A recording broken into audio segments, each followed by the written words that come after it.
and welcome to episode 4 of Game of Wines, a Song of Ice and Fire podcast. I'm Olivia. I'm Gabby. And I'm Chris. Today we will be discussing Catelyn I in A Game of Thrones, so make sure you read the chapter before listening. Before we start, I wanted to clarify a couple of things. So at the end of each episode, like you've noticed, we will have 2 to 3 questions that we will be discussing together. And then after the episode is released on Mondays, I will be posting the questions we discussed on Facebook, and we would love for you guys to answer them. And then in the next episode, we will read some of your responses in the beginning of the episode and give you guys a shout out. So I'm sorry if there was any confusion about that in the previous episodes. Just wanted to clarify that.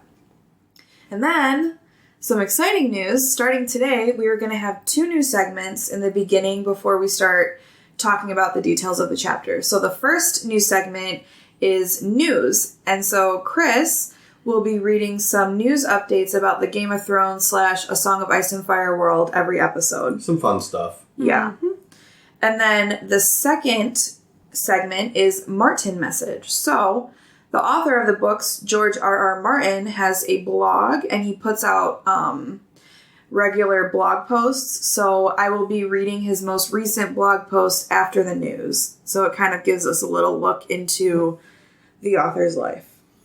And that's about it. So, Chris, with that, what are the updates, news today? Start with the news. So, news, I just thought this was funny and interesting. So, we're all doing this COVID lockdown stuff. According to Indian Express, the most pirated show during the lockdown was Game of Thrones. And that's worldwide. So, that means Game of Thrones beat out some popular shows like Rick and Morty, Walking Dead, and The Mandalorian. So the list goes as follows. Game of Thrones, number 1. Then you had Rick and Morty at number 2. My Hero Academia at 3. The Walking Dead 4. SpongeBob SquarePants came in at 5. The 100 at 6. Mandalorian 7. The Flash at 8. Agents of S.H.I.E.L.D. at 9, and then Harley Quinn came in at 10. So, good for Game of Thrones. I'm surprised no shows like The Office or anything weren't on there. Because I feel like those are pirated. Yeah. Oh. So these are ones you probably don't have access to. Yeah, that makes sense. Yeah. That makes sense. I was gonna say I'm glad to know that SpongeBob hasn't died yet. Still going strong for SpongeBob. Yeah. Apparently they're pirating it. Yeah, I guess so. All right, so this week's Martin Message, this was written on July 31st. It says, "Life is hard when you're a Jets fan. Kermit knows the truth." And then on the blog, he puts a link to the video where Kermit sings, "It's so hard being green." The New York Jets, having not won a Super Bowl since 1969 or been in the playoffs since 2010, often have very high draft picks. Sometimes they select a bust. In those cases, the players are cut. Sometimes, however, they get really terrific premium talent, the kind of generational player you can build a contender around. In those cases, the Jets get a few years out of the player and then trade him away for more draft picks, which they then use to select more players who will either be busts or be terrific players, who will then be traded away for more draft picks. Darrelle Revis, Chad Pennington, and now Jamal Adams. If Sam Darnold's turns out to be a franchise quarterback, an all-pro player, a future Hall of Famer, one wonders where they will send him and what draft picks we'll get. If he turns out to be a bust, of course, we'll keep him just until we draft the next franchise quarterback. The New York Jets, building for the future since 1969. So I guess, New York Jets fans, do you guys all have the same frustrations as Martin does? I honestly didn't know he was a Jets fan. That's interesting. All right, so last week's questions on our social medias. The first one was, if you had to pick something as your house sigil, what would it be? Cece said, "I am kind of like Gabby. I am Slytherin for Harry Potter, but I feel like my attitude is very fiery, to say the least. So a dragon for sure would be my house sigil," which I agree with her for that. I like that. Lexi said a terrier, which, I mean, she kind of goes with... Because her dog Mochi. Boston Terriers all the time. Clayton said dragon, or if it had to fit my personality, a panda. Oh my gosh. That made me giggle. That is so true. Hannah said a phoenix, and Emily said a direwolf. Nice. The next question was, what would you name your direwolf? Cece said if she had a black direwolf that was a boy, she would name it Hades. Ooh, that's a good one. Yeah, I think that's pretty cool. Lexi said if it was white, she would name it Snowball. I think that's cute. That is cute. Clayton said Ice, which I think is, I thought that If it was cool. I think if it was a white one, Yeah. that would be perfect. Yeah. Hannah also said Phoenix. So Phoenix for her sigil and for her direwolf. I like it. Okay. And Emily said Arya, which that's cute. I like that. All right, and then the third question was, why was Bran told not to look away during the beheading? What would his dad say or feel if he found out that Bran had looked away? Cece said, if Bran would have looked away, I feel like initially Ned would have give him the whole, this is the way things have always been done.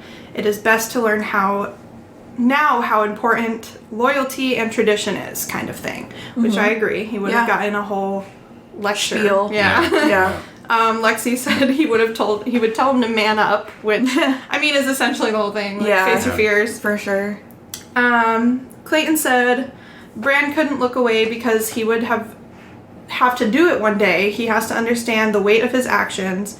Ned would feel disappointed and tell Bran that those are not the actions of a future Warden of the North. That is so true. That's facts. I feel like we talked a lot about that we're going to talk a lot about that in this episode, and last episode we talked a lot about it too. Hannah says, wow, you guys I love that they're like giving such detailed, I love it. Hannah said, I think Bran was told not to look away because it's imperative that he understands what it truly means to rule as Warden of the North. If he were to have looked away, I think Ned would be disappointed and tell him that if he is to rule, then he needs to understand the weight of his actions. Executions are not to be made light of and deserve the respect of his attention. Wow. Yeah. That was a good answer. Imperative. Good word. Hannah, using some big words. All right, and then Emily said he needed to experience the weight of death because soon he would be the one who had this responsibility. His dad would probably say this too. He needs to know that he cannot look weak for the people he rules over, and that no matter what, rules must be upheld. I like the weight of it. Yeah. I feel like we talked a lot about that last episode. Absolutely. So maybe he was doing it when he was so young to show him like how serious it is and make that impression on him when he's still young. Exactly. So yeah, thanks for answering, guys. Yes, keep the answers coming. Okay, so last episode we traveled to Westeros, more specifically the place of House Stark, which is Winterfell. And we met the Stark men, and we found some direwolves. And Bran, at 7 years old, watched his father behead a deserter for the first time ever. So Today we're still there. We'll be talking about Lady Catelyn Stark today. She receives a letter stating that someone has passed away, someone that is kind of important to everyone here. And we find out that the king is coming to Winterfell, and we find out that the king and Ned might be buddies. And that Catelyn feels the need that she needs to go travel to see her sister. So we'll find that all out today. But Gabby? all right, so the wine we're drinking today is called the Dreaming Tree. It's I'm gonna butcher this. Nope. You say it, Chris. It's a Sauvignon Blanc. Yeah. So obviously I'm not French. But it was kind of cool. On the neck of the bottle, it says, "Standing here, the old man said to me, long before these crowded streets, here stood the Dreaming Tree." So I picked it because, just keep the word tree in mind. Yeah. We'll explain it as usual when it gets to that point. Right, and some ASMR, because I know I had a couple people that liked that. The goods. I like that we have an ASMR segment in our goods. podcast. Okay, We're going to try it. I'm gonna try it. we're gonna honest opinion. Ooh. It's good. I'm not usually a fan of this kind of wine, but this isn't bad. Yeah, it's not bad. Not too shabby. All right, let's get started. All right. So, as we said, this chapter is in Catelyn's point of view, and I kind of wanted to give a little character profile on Catelyn before we start. Catelyn is said to be beautiful with fair skin, long auburn hair, and blue eyes. She has long fingers and high cheekbones, and she resembles her own mother, Minisa Wint. Catelyn is a head shorter than her younger brother and slightly taller than her eldest child, Robb Stark. Catelyn tries to follow the words of House Tully, which is her maiden name, family, duty, honor. She is proud, honorable, and honest, although some think she looks down on small folk. She is peaceful and holds duty over desire, but she is fiercely protective of her beloved family. She is wise and cunning. Catelyn holds the faith of the seven. Her attire includes gowns and a woolen dress of Tully red and blue. So the chapter starts out with a little bit of history of where Catelyn is from. So like I said, Catelyn's maiden name is Tully, and House Tully comes from Riverrun. Riverrun is where the Tully house resides. It is located roughly in the center of the continent of Westeros, and with few geographical boundaries such as mountains. And for centuries, it has been a borderland between surrounding strong kingdoms. Catelyn means pure, and Tully means flood, peaceful, or hill, which is kind of symbolizing the Riverlands and where she's from. Yeah, because the flooding. I imagine Riverlands flood. Yeah, and like have a lot of rivers and stuff and hills and everything. Well, and Chris, earlier you talked about how Riverrun is like the border between the two kingdoms. Yeah, two and how big she houses. kind of does that too. Now she is a Stark that lives in Winterfell. Compared to Riverrun, Winterfell is dark, primal, has lots of forests, and the castle is gloomy. And then it says she's looking for Ned, and she knows that after Ned takes someone's life, he would seek the quiet of the Godswood. So the Godswood are wooden sanctuaries enclosed within a castle's walls that have been set aside as places of worship and meditation dedicated to the old gods of the forest. They are centered around a single heart tree, usually a weirwood tree with a face carved into the trunk. So that's why I picked the dreaming tree, because the weirwood trees are kind of big in this chapter. Yes. Yeah. And more on weirwood. A weirwood is a species of tree found all over Westeros. It has white bark with 5-pointed blood red leaves and sap. The heart trees are weirwood trees with faces carved on their barks found in the center of Godswoods. And then it says the children of the forest are thought to have carved these faces that decorated the heart trees. And for this reason, Ed calls it a heart tree. It says each kingdom has their own Godswood. Starks use it for worship, but the Tullys used it for walking, reading, or laying down, because they are both of different faiths. So Catelyn was anointed with the 7 oils and is of the faith of the 7. The faith of the 7 is often just referred to as the faith, and it is the dominant religion in most of the 7 kingdoms. Followers of this faith are rare in the north and on the Iron Islands, so that's why we don't really see it with the Starks as much, but it's more common from where Catelyn is from, because she's from down south. Members of the faith worship the 7 who are one, a single deity with 7 aspects or faces. For the less educated, however, this concept is often difficult to grasp, and it causes them to often just believe that there are 7 different gods. Depending on their need, worshippers pray to the specific faces of the 7. And the 7 faces are the father, the mother, the warrior, the smith, the maiden, the crone, and the stranger. There are also different positions people can take when part of the faith, such as priests or priestesses, or high septon, among others. I will post articles on this faith, because there's a lot to read about on this, and it would take me forever. I could do a whole episode on just the faith of the 7, so I will post that so y'all can read into that later. Well, basically, there's a bunch of religions in Westeros. Yeah. Yeah, and the one that specifically that we're talking about is common in the south and not in the north. So, the Starks religion, the nameless and the faceless of the Greenwood, the old gods, shared, the children of the forest shared that religion as well. The old gods are nameless deities of stream, forest, and stone, and they're worshipped in the 7 kingdoms of Westeros and beyond the wall. Worship of the old gods is mostly practiced in the north and among wildlings. And like Olivia said, we'll post the article to Facebook because there's a lot. The children of the forest, who were thought to have carved the faces into these weirwood trees, were known as a mysterious non-human race who were reportedly the original inhabitants of the continent of Westeros.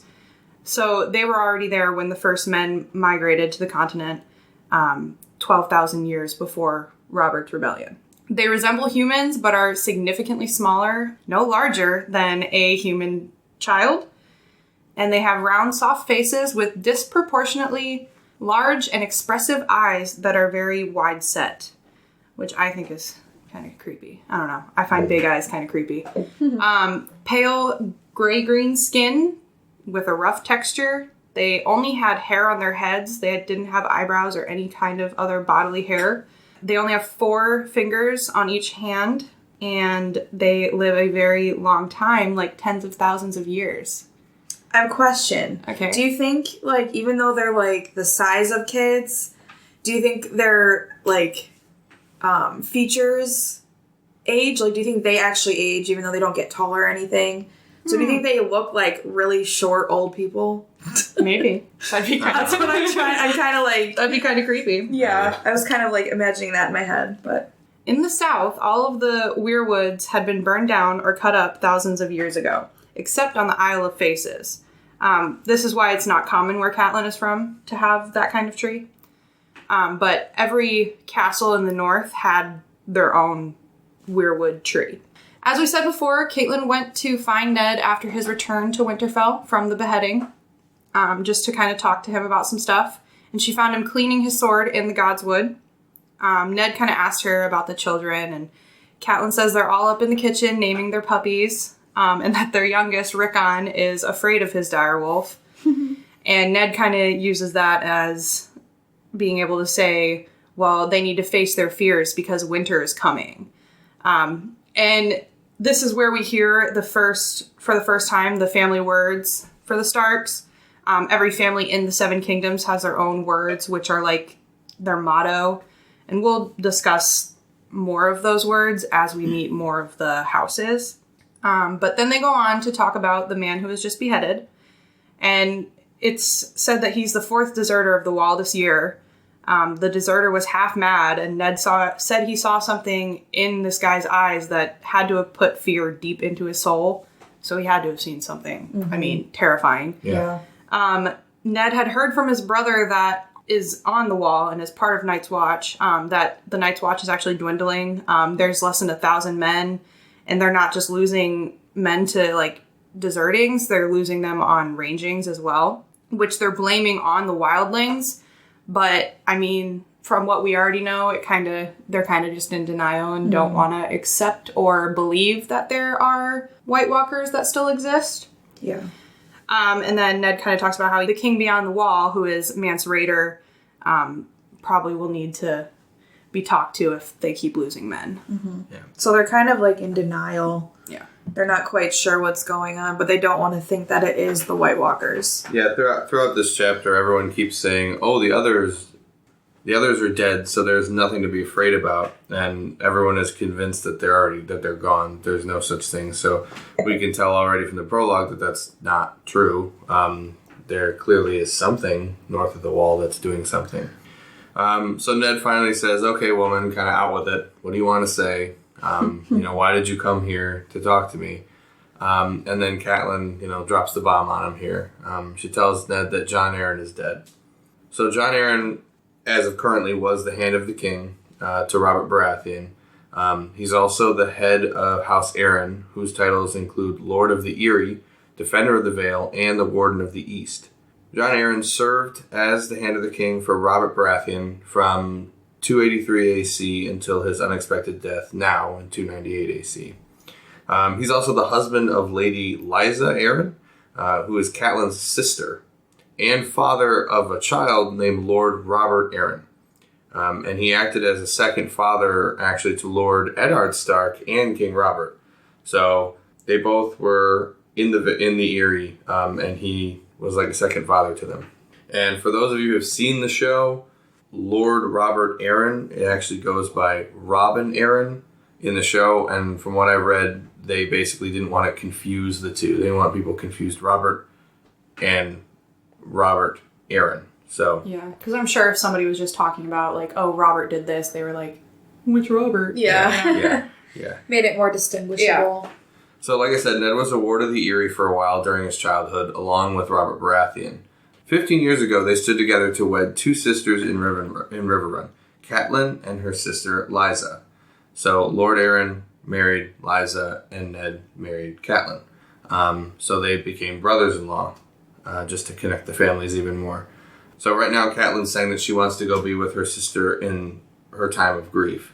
And I suspect that there's another reason why she wants to go be with her sister in her time of grief, because also the king is coming to Winterfell. So, and Ned remarks that he hasn't seen the king in years, and it's kind of funny because Ned kind of remarks in the book about, like, he's like, oh, he always does this. Like, he never tells me when he's coming. Now he's just showing up, and you know when he shows up that it's the king. So he's going to bring all these people with him, and I think he says something like 30 knights and all of their squires and everyone with them. So It's not just Robert. Robert is literally bringing, it feels like half the kingdom Everybody with him. and their mamas. Right. Everybody's got to show up. Everybody and their mamas. You know, it's you're just bringing in all these uninvited. He just said I'm showing up. He didn't really even ask He if didn't he could ask. come. He just shows up. Oh, boy. So I think that's the reason why Catelyn's like, I should go visit my sister because she's sad. But I think that's there's another reason there. It's an excuse to not stay. But Ned also has some other bugaboos here. He doesn't like Robert's wife at all. So Robert's wife is Cersei Lannister, and Ned does not like the Lannisters. And he has a good reason behind it, because when they fought in the war before Robert's Rebellion, they didn't show up until they knew that victory was had. So they didn't show up until the W was on the board. Yep. And so he doesn't really trust them. They just are there they don't choose a side beside the winning side. So they could be on anyone's side here. So basically the Lannisters were just looking out for themselves. Right. Yep. They want to be on the winning side. Yep. But Ned is very excited to see Robert, and Catelyn is dreading it. And I'm thinking it's because, like, the boys are back in town kind of thing.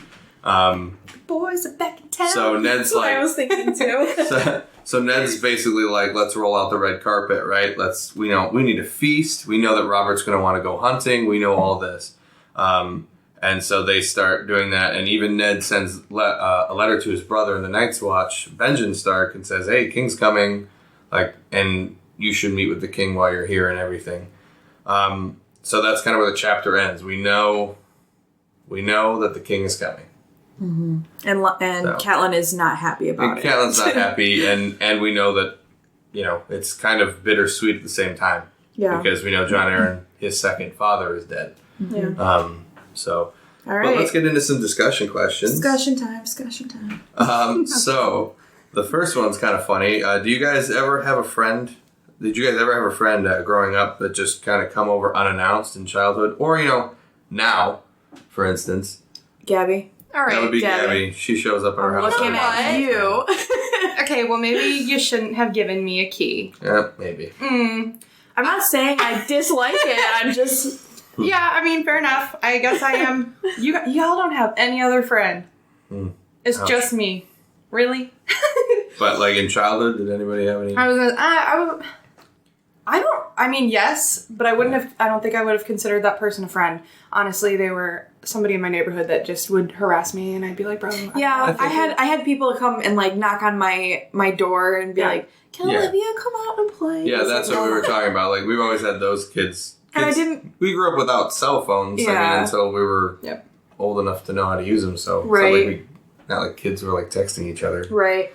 So, the next question we have is: if you were in Westeros during this time, would you believe in the White Walkers and believe that they're real, or would you deny it and be like Ned? Because